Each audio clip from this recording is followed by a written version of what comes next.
Hello creatives, I'm Joanna Penn from thecreativepenn.com, and today I'm talking about whether you are writing a standalone, a series or a serial, and what are the impacts of writing those different things. So first of all, let's talk about the standalone. So this can be in fiction and non-fiction. So for me, for example, Risen Gods at the moment, as I record this, is a standalone novel. It is a complete story. It is co-written with the lovely J. Thorne. It's a complete story. It has an ending which does not lead itself into a series, so the characters, everything's tied up. I won't do any spoilers.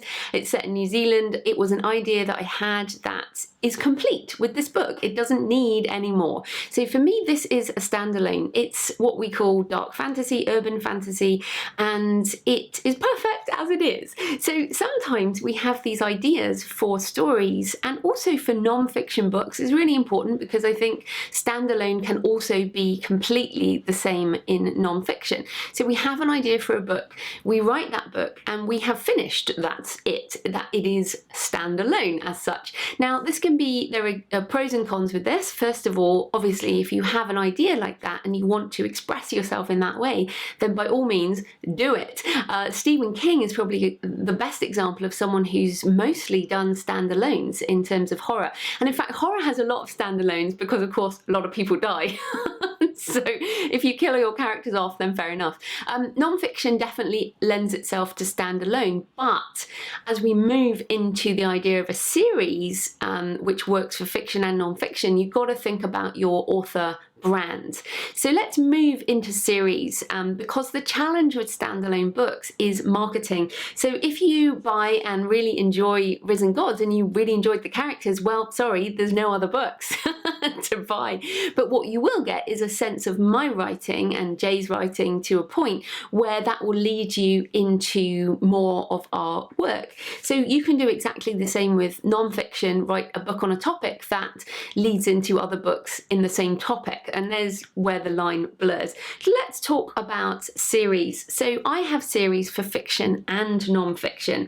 So for example, with my non-fiction books, they have a similar branding, or they have the same branding, the same font, the same sort of clear image, and they are written for the same audience. So you don't have to read my non-fiction books in order. You don't have to progress through them according to the numbers I've given them, which are quite arbitrary, but they are in one sense a series because they cover different aspects of the writer's journey. So with non-fiction series, you're really thinking about serving the same audience with not similar material, but material that will help them at different parts of the journey. And you can link them together, because that's one of the benefits of a series on the online platforms, is you can link them together so people can see how many books there are in a series.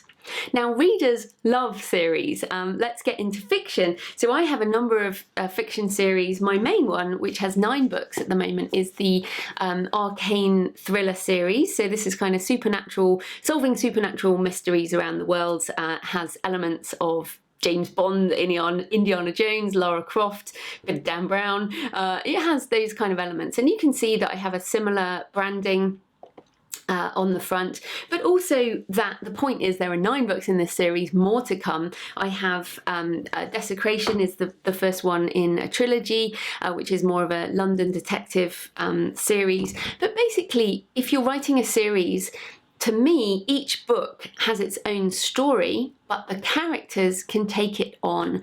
So you can obviously kill off some of your characters, but there are ways that lead the reader into the next book.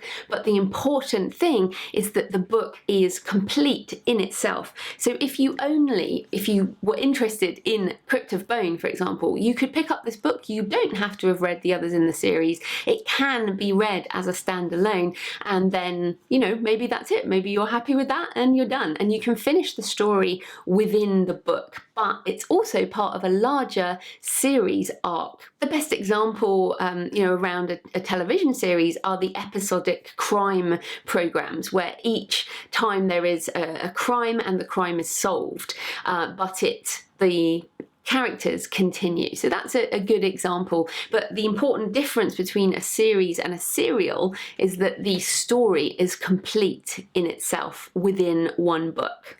Now, the benefits of a series are that you can make more money per customer, and I've talked about this in a different video, why writing a series is so good, but also that the customers love you. If they can binge read your books for a weekend, then hopefully you'll have a fan for life. So, and also writing a series as an author is a lot of fun. Beware of starting so many series that you end up trying to catch up with them all the time, which is what I've done. But it's fun, you know, why not? Okay, so a serial, and I haven't written any serials because I don't actually like reading them, and this is a very important point. You should always be looking at what you read and then write what you read, because then you understand the genre and the way things go much more easily than trying to force something into it. So a serial is basically where there is a cliffhanger. So you will know this from you know, more TV dramas and things where it's cut in the middle. The story is not complete, and as a reader I don't like that so much. I need to have a completed story for me to feel happy that there is an ending in some sense within the book. But a serial will carry on, so it's more like that the ending will only come with the end of the serial. And this goes in and out of fashion. It has been done with ebooks. For a time there were Kindle serials. This was something that Sean Platt, David Wright and Johnny B. Truant have tried, and they had some serials out, but they've actually since then kind of repackaged them into full series. This is why the language is quite difficult around this. But the main thing to remember between series and serial is the story complete within one book? Will the reader be able to say, yes, this book is complete? In the same way that they would say that with a standalone. It's like, yes, this story is complete. It still works the same in a series. It's just that the characters go on and have another adventure. And of course, cliffhangers are really important with serials, so people do go on and buy the next book. And it's also, I should just say, back on the series, it's much easier to get marketing like BookBub and things like that when you have a series, because they know that people are going to buy more books than just the one. So I hope that clears things up around what you're writing, standalone, series or serial. You can get more tips every week if you subscribe to the channel, and of course I'll be back next time. Happy writing until then.